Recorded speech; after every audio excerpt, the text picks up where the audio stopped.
Hello, everyone, and welcome to step 3 of the Biblical 12 Steps series. This series is will be available on the Once Wayward Brethren Ministries Facebook page as well as the Once Wayward Brethren YouTube page.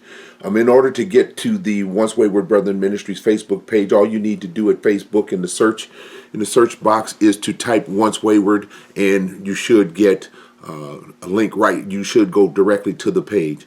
Also, while you're out there, if you'd be so kind as to click like and to share it, it would be greatly appreciated. You can also reach it on the YouTube page, on the Once Wayward YouTube page, simply by typing in Once Wayward in the search engine and hitting the enter key, and what you will get is a big O, and that O will have all of the videos that have ever been done by Once Wayward.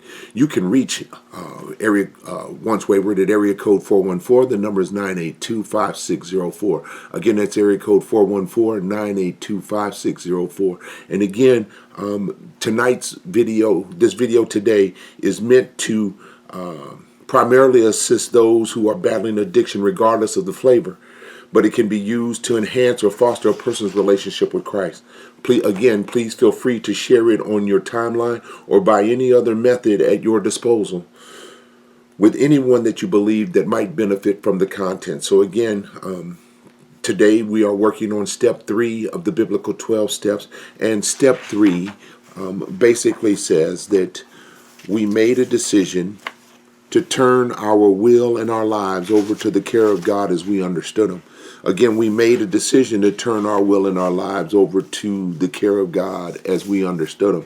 It's not that we're taking a whole bunch of action. Basically, what it is that we're talking about is that we've actually made up our mind that God is the one that actually can help us to make it to where it is that we would like to go, which is to be addiction free. Or at least to be addiction arrested, if you will, because of the fact that it's so easy for any one of us, including me with 21 years, that it's easy to, it would be easy just to fall back into it. Sometimes life on life terms gives us places and things and circumstances that make us want to give up. And it's in the giving up that we actually go back and relapse and we start using again. But the thing about this is that we serve an on-time God. And again, this is the Biblical 12 Steps, and this is step 3. And basically it says that we have made a decision. The thing about that is that in the past, when we were using, what ended up happening was that our self-will was run rampant.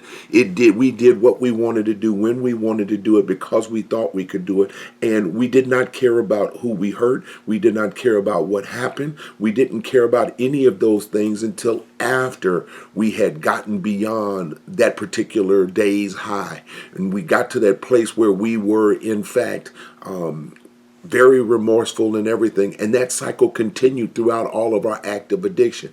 In the beginning, when we started using, what ended up happening was that we enjoyed it.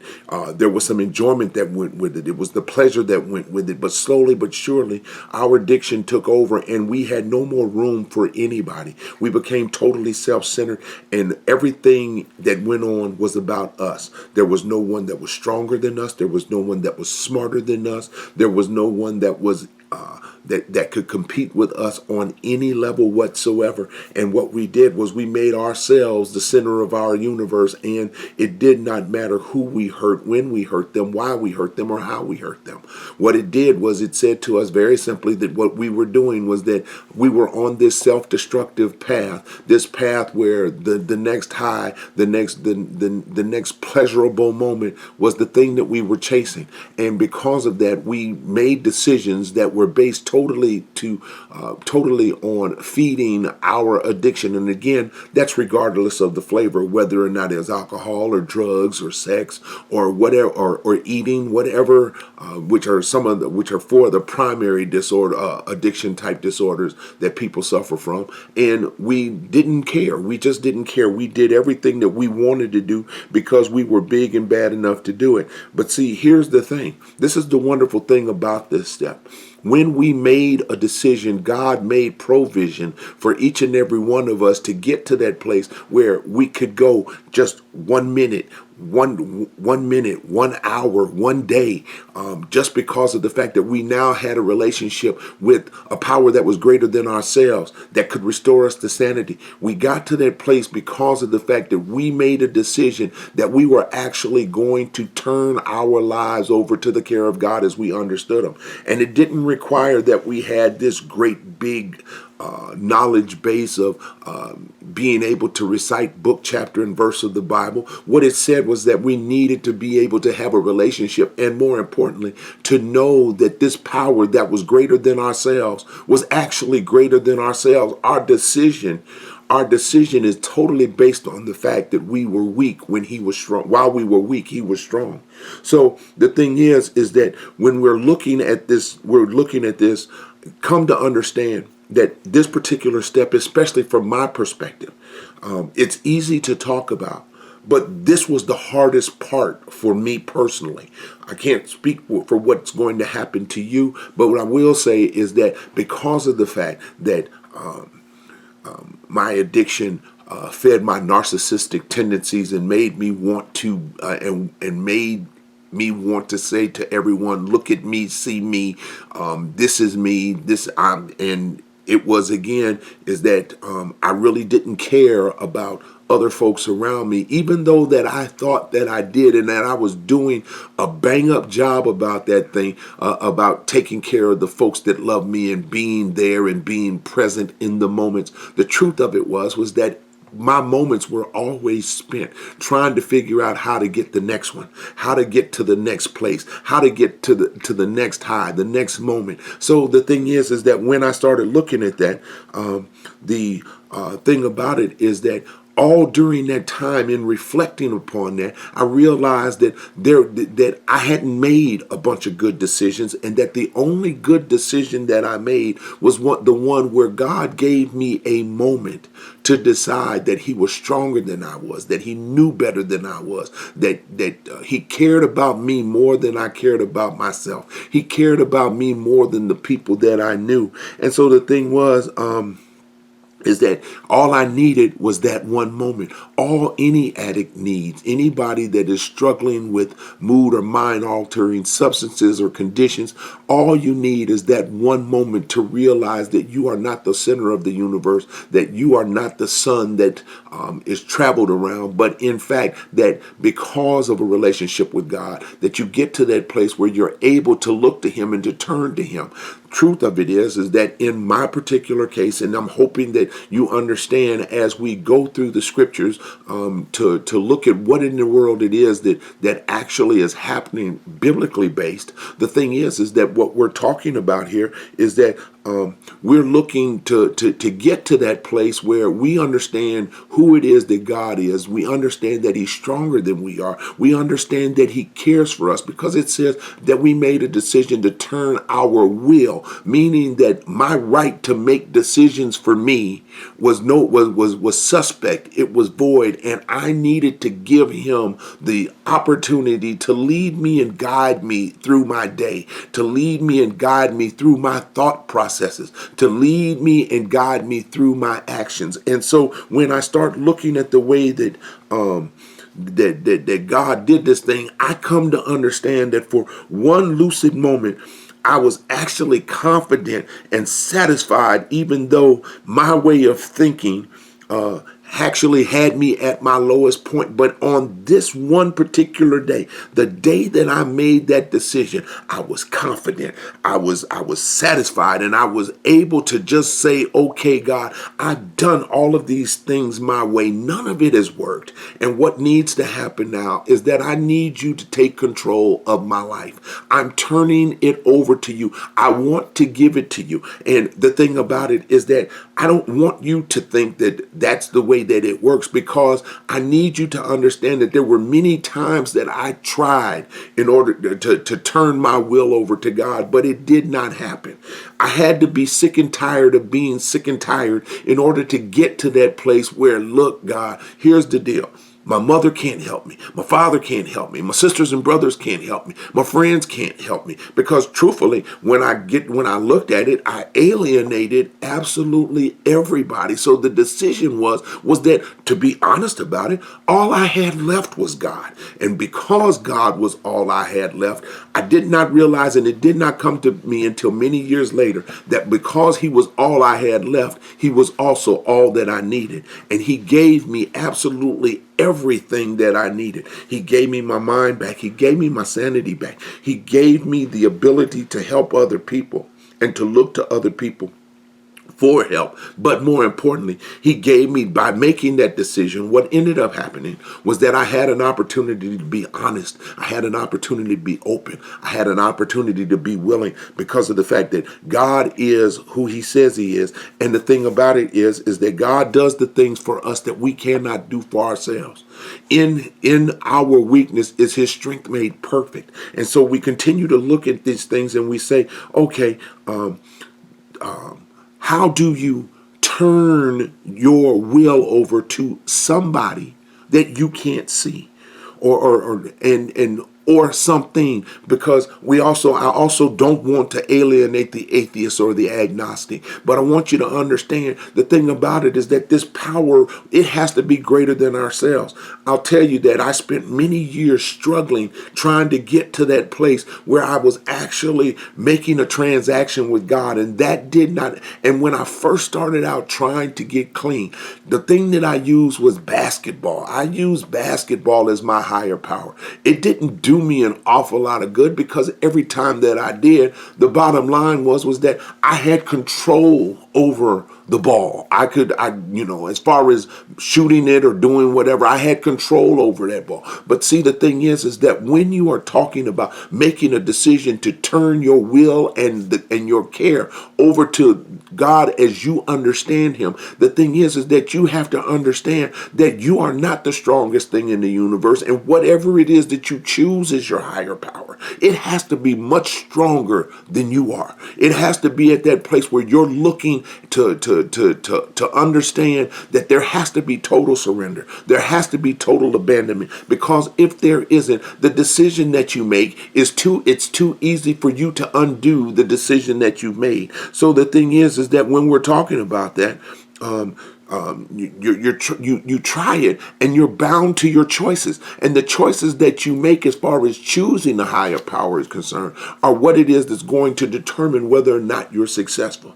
Myself, I chose the God of heaven, the God of Abraham, the God of Isaac, the God of Jacob, who sent his only son Jesus to die for us, so that I might be able to understand that here it is that God became human, and in him becoming human, he suffered through the things that we suffered through, that I suffered through. He was tempted the ways that I've been tempted, and in some ways fundamentally tempted the way that I've been tempted. And the thing about it was that he was able to do all of this without sinning, and so therefore he was able to be the perfect sacrifice. And because he was the perfect sacrifice, I understand that not only did he give up his life, but then he had the power to come back from the dead. He was resurrected. So the thing is that kind of power is not attainable on the human level. And so because of that power has to be much greater than the power that I have.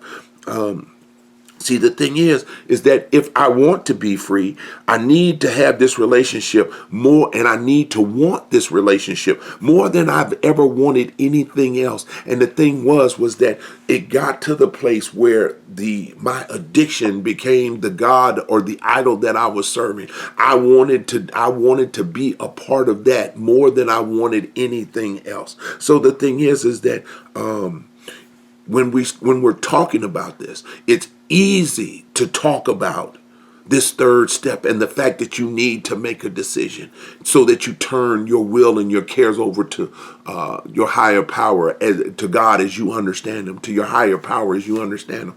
It's easy to talk about, but like I said before, in my estimation, this is probably the hardest one it is, because the thing is that not only did you make this decision, but because God is a perfect gentleman, you have the right to unmake that decision. You have the right to take your will back. You have the right to take your care back. You have the right to continue living the way that you had been living before then. But the problem with that particular thing is it's that particular living and lifestyle that hurt you to the point that you realized that you had reached your absolute lowest, and that there was no place further that you could go. So the thing is that when we're talking about that, we're talking about the God of heaven. I'm talking about the God of heaven and the fact that he has done so many things for me. I found that I can ask him for peace and I can get it. I can ask him for joy and I can have it. I can ask him to appreciate the beauty of his creation, and it happens. It may not happen right away, but it does in fact happen. So we're going to take a brief look at some of the scriptures that I use when I am working or looking at what God has done for me, because I have to go back and remember what it is that he has done. So starting with Matthew 7, verses 7 through 11, they read, "Ask and it will be given to you, seek and you will find, knock and the door will be open. For everyone who asks receives, and the one who seeks finds, and to the one who knocks the door will be open." And then it goes on to say that which one of you, if your son asks for bread, will give him a stone, or if he asks for a fish, will give him a snake? If you then, though you are evil, know how to give good gifts to your children, how much more will your Father in heaven give good gifts to those that ask him?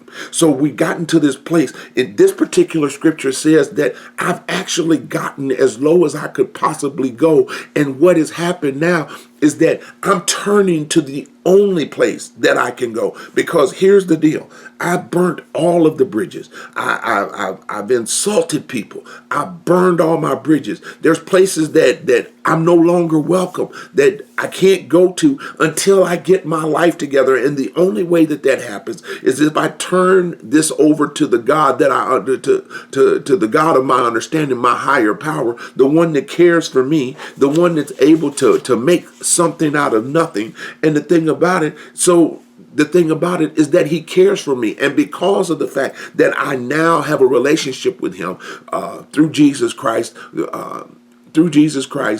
in the power of the Holy Spirit, I now have the ability to call him Father. And for those that have not been raised with their father, you may have another male figure in your life, and remember how that person cared for you, how that person took you to the side and talked to you, how that person, when you asked them for something, whether it be advice or a way to do something, that person was always there. In some cases, it had to be your mother or someone else that you knew. But the thing is that those people were there. But here's the thing. Those people, eventually, we wore on them to the point where they no longer wanted to help us. But God said that he would never leave us or forsake us. And so what's happening here is that here's the thing.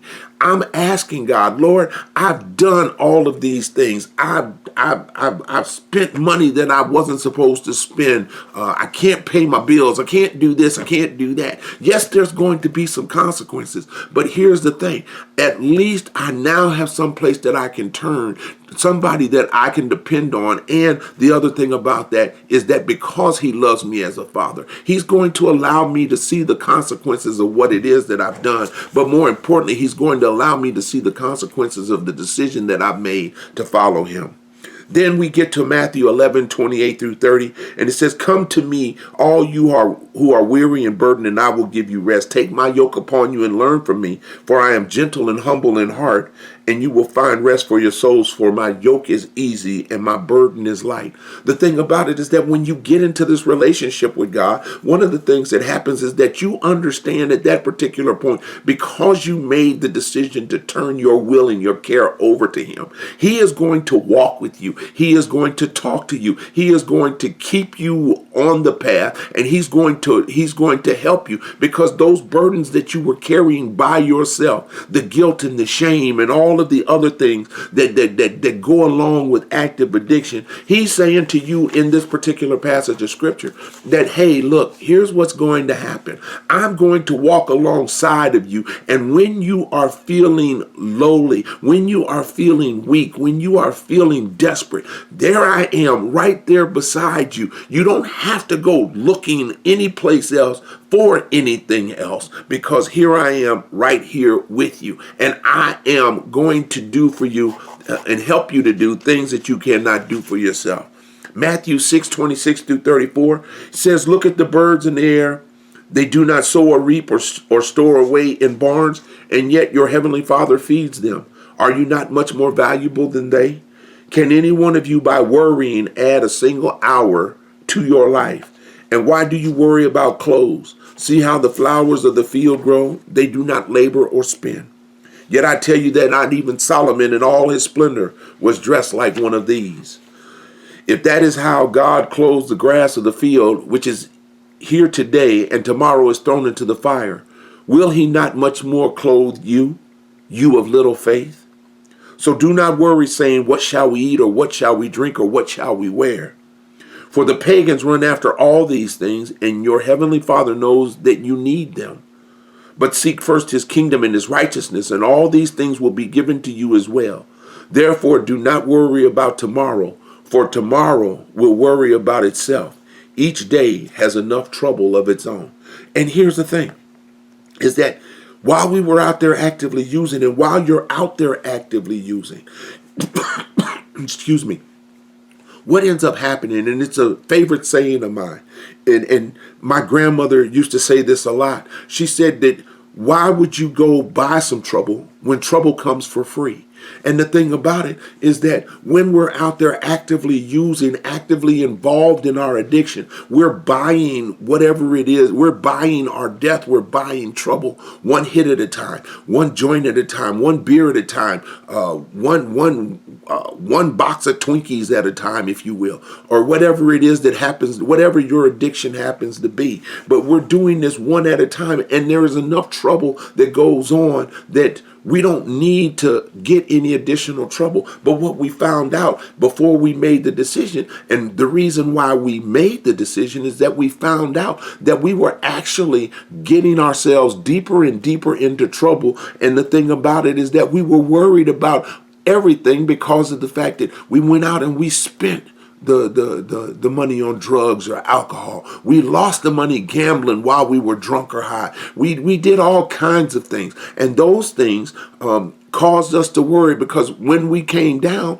we were worried about where the next meal was going to come from, where the next dollar was going to come from, whether or not we were going to be put out of our homes, whether or not we were able to pay the dope man back for the money that we for the drugs that we got on credit. So the thing is that here's the deal.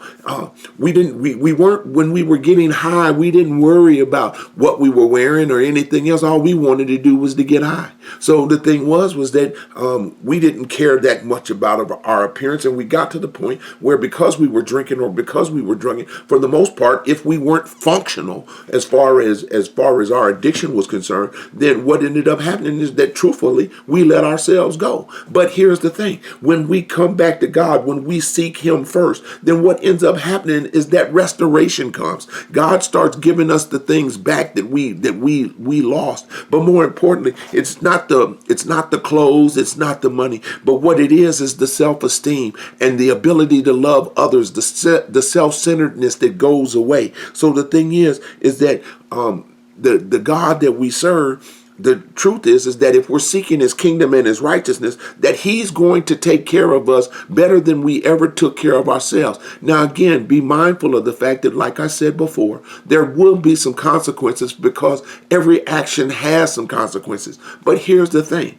Once you get with God, there's some things that are going to happen. And some of those circumstances, even though you're going to go through them, some of those consequences, that you're going to get, they will be lessened because of the fact that you are now under his protection. So looking at John 15:3 and 8, you are already clean because of the word I have spoken to you. It's God that drives us into John 15 verse 3. You are already clean because of the word I have spoken to you. It's God that drives us to make this decision to turn our will and our care over and our life over to him and to his care. It's God that does that. And it's because of the fact that God has been working on us and allowing us to continue to make these mistakes time after time after time. But the thing is, as a loving father, what it is that there comes a point in our life when God says enough is enough. And when he does that, he gets you to that place where he says that it's now time for you, prodigal son, prodigal daughter, it's time for you to come home. It's time for me to give you the ring and kill the fatted calf and give you the nice clothes and all of those things. And it's because of the fact that he has spoken to us, but more importantly, not only did he speak to us, but we actually heard him to the point where we could actually decipher and take and process all of the information that he has given us and get us to this place where we're able to make a decision. So here's the rest of it. Verse 4, John 15:4 says, remain in me as I also remain in you. No branch can bear fruit by itself.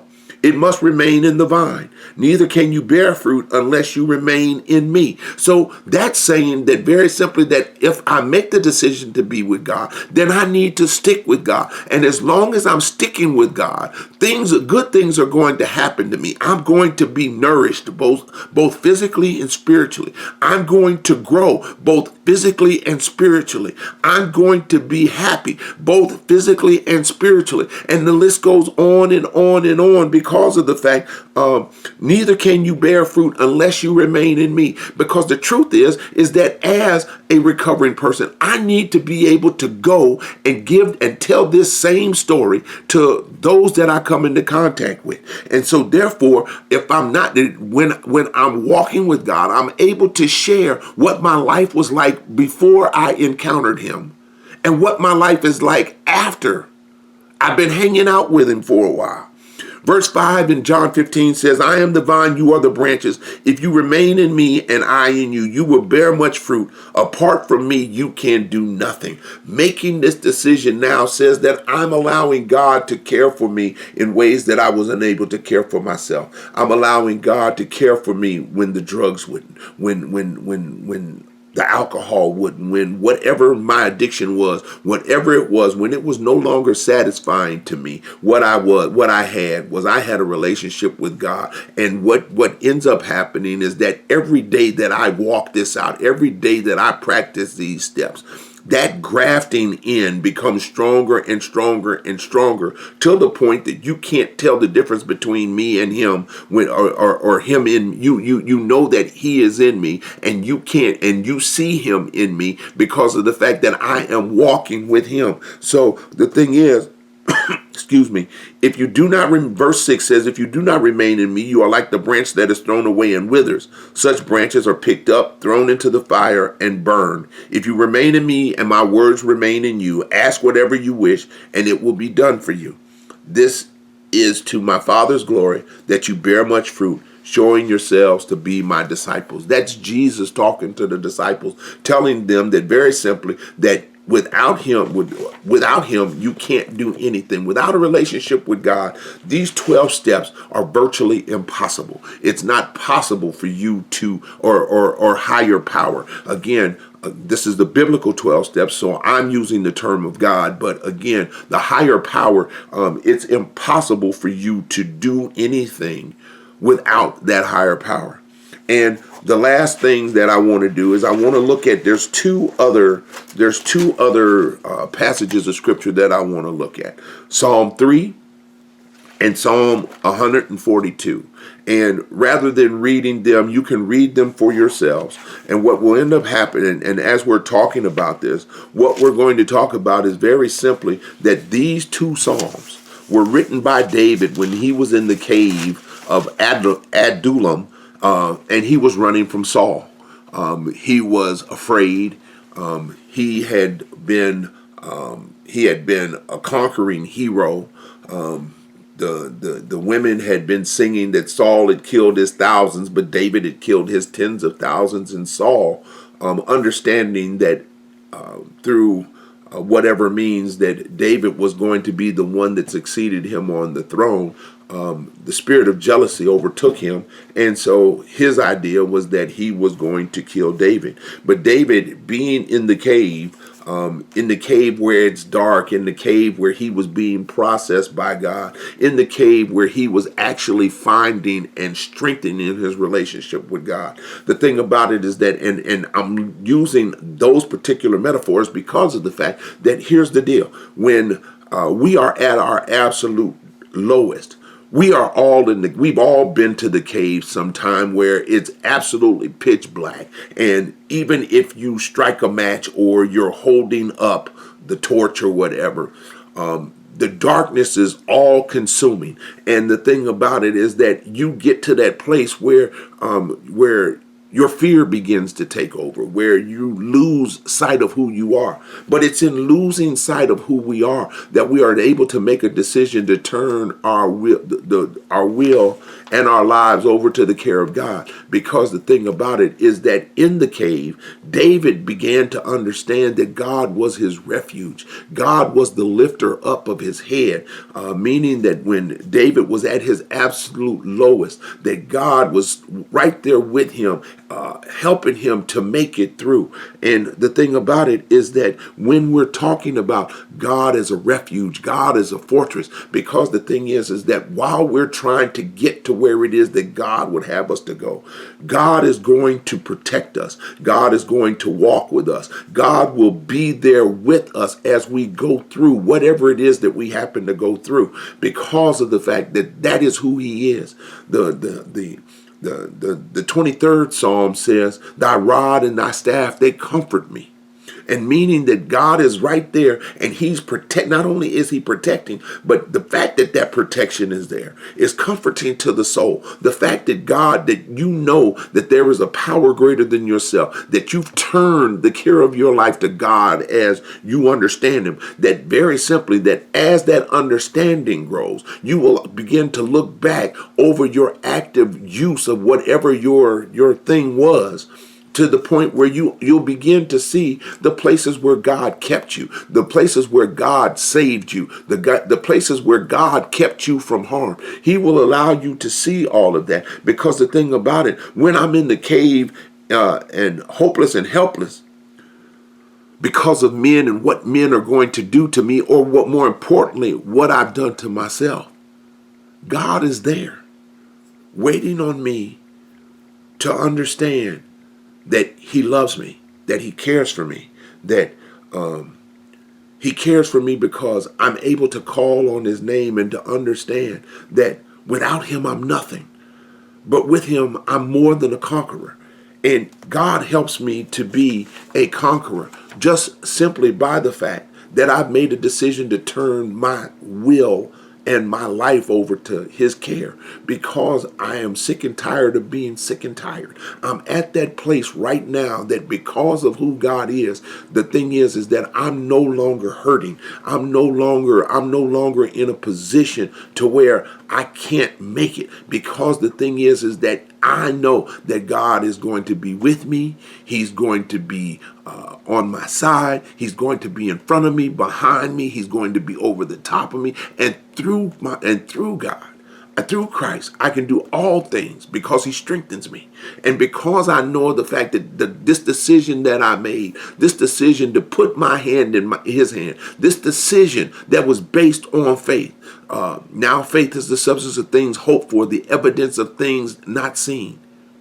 And then if we went to verse 6 in Hebrews 11, but without faith it is possible to please him, for those that come to God must believe that he is, and that he is a rewarder of those that diligently seek him. My decision to place my will and my life into his care says that I am diligently seeking him. It's that I diligently trust him.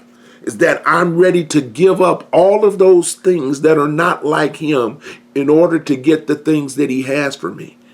Because while I was out there using Every day I missed some blessings. Excuse me. I missed some folks.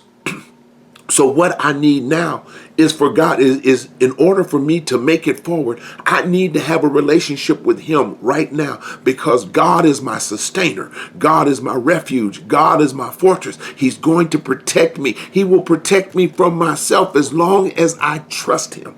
And this particular step says that I made a decision to turn my will and my life over to his care as I understood him. And the more that I grow in him, the better that I get to understand him.